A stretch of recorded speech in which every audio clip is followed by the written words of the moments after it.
రాష్ట్రంలో లోక్సభ ఎన్నికల ప్రచారం జోరందుకుంటోంది. రాష్ట్రంలో మొదట పాలమూరు ఎంపీ అభ్యర్థిగా చల్లా వంశీచంద్ రెడ్డిని ప్రకటించింది కాంగ్రెస్. దీంతో లోక్సభ స్థానం పరిధిలో 15 రోజుల పాటు పాలమూరు న్యాయ యాత్ర చేపట్టారు వంశీచంద్. గెలుపే లక్ష్యంగా ముందుకు సాగుతున్నారు. ఎన్నికల్లో గెలుపు ఖాయమంటున్న చల్లా వంశీచంద్ రెడ్డితో Balakrishna face to face. Lok Sabha ఎన్నికల నేపథ్యంలో రాష్ట్రంలో పొలిటికల్ వాతావరణం ఒకసారిగా వేడెక్కింది.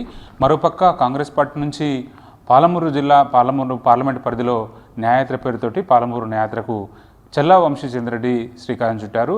అయితే పాలమూరు ఎంపీ అభ్యర్థిగా అంటే 17 పార్లమెంటు స్థానాలు ఉంటే మొట్టమొదటి అభ్యర్థిని కాంగ్రెస్ పార్టీ అభ్యర్థిని ఖరారు చేసింది. సీఎం రేవంత్ రెడ్డి కొడంగల్ వేదికగా చల్లా వంశీచంద్ రెడ్డి పేరును ఖరారు చేశారు. సో ప్రస్తుతం ఆయనతో మనతో ఉన్నారు, వారితో మాట్లాడదాం. సార్, యాత్రలో దాదాపు 15 రోజులు యాత్ర చేశారు. వచ్చినటువంటి గ్రీవెన్సెస్ ఏంటి? మీరు గుర్తించిన సమస్యలు ఏంటి? ప్రతి నియోజకవర్గం, ప్రతి మండలం, ప్రతి గ్రామం తిరుగుతున్నప్పుడు, ప్రజలను పలకరించినప్పుడు, ప్రజలు గత 10 సంవత్సరాల రాష్ట్రంలో ఉన్నటువంటి బీఆర్ఎస్ ప్రభుత్వం, కేంద్రంలో ఉన్నటువంటి బీజేపీ ప్రభుత్వం మన జిల్లాని పూర్తిగా అన్యాయం చేసింది. మన రాష్ట్రంలో ఉండి కూడా పరాయి వాళ్ళలాగా బతకడం జరిగింది. గత 10 సంవత్సరాలు 2 ప్రభుత్వాలు, రాష్ట్ర ప్రభుత్వం, కేంద్ర ప్రభుత్వాలు పూర్తిగా నిర్లక్ష్యానికి గురి చేయడం జరిగిందని ప్రజల ఆవేదన వ్యక్తం చేయడం జరిగింది.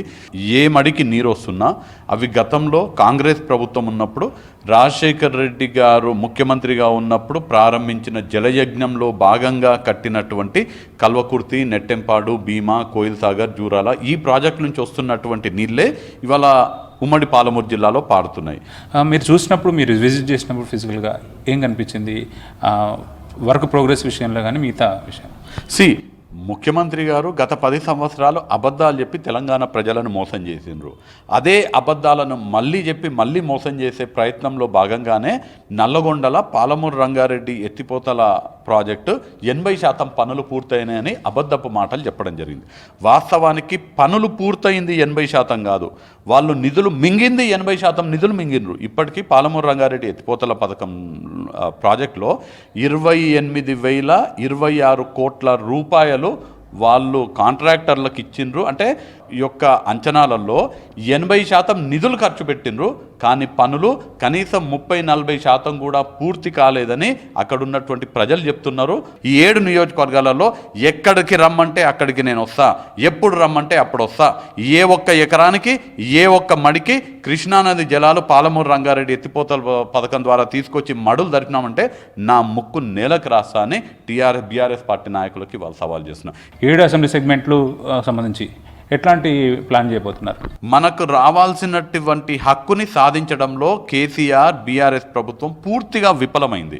వాస్తవానికి అంతర్జాతీయ నదీ జలాల చట్టాల ప్రకారం మనము ఏదైతే తెలంగాణ రాష్ట్రం ఉన్నదో, తెలంగాణ రాష్ట్రం కృష్ణా బేసిన్లో 68.5% క్యాచ్మెంట్ ఏరియా ఉంటుంది. దాని ప్రకారం మన ఉమ్మడి రాష్ట్రానికి కేటాయించబడ్డటువంటి 812 టీఎంసీలలో మనకు 577 టీఎంసీలు రావాలి.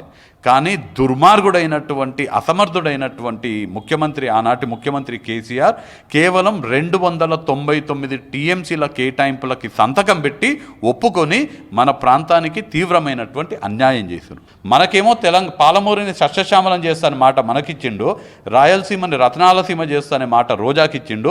పాలమూరు ప్రజలకు ఇచ్చినటువంటి మాట కన్నా రోజాకిచ్చినటువంటి మాట నిలబెట్టుకోనికే వాళ్ళు పోతిరెడ్డిపాడు సామర్థ్యాన్ని 44,000 క్యూసెక్ల నుంచి 92,800 క్యూసెక్లకు పోతిరెడ్డిపాడు సామర్థ్యాన్ని పెంచి సంగమేశ్వర ద్వారా, రాయలసీమ ఎత్తిపోతల ద్వారా రోజు 11 టీఎంసీలు మన హక్కుని దోచుకుపోతుంటే ప్రేక్షక పాత్ర వహించి ముఖ్యమంత్రి అనే విషయాన్ని మర్చిపోయి రోజా పెట్టినటువంటి ఆ చేపల పులుసుకి దాసోహమని వాళ్లకు జలదోపిడీకి సాక్ష్యంగా మారిండు కేసీఆర్ అబద్ధాలని రాష్ట్ర స్థాయిలో కూడా కేసీఆర్ దొంగ అబద్ధాల కోరు అని తెలియజేయడంలో భాగంగానే మేము ఈ యాత్ర చేపట్టడం జరిగింది.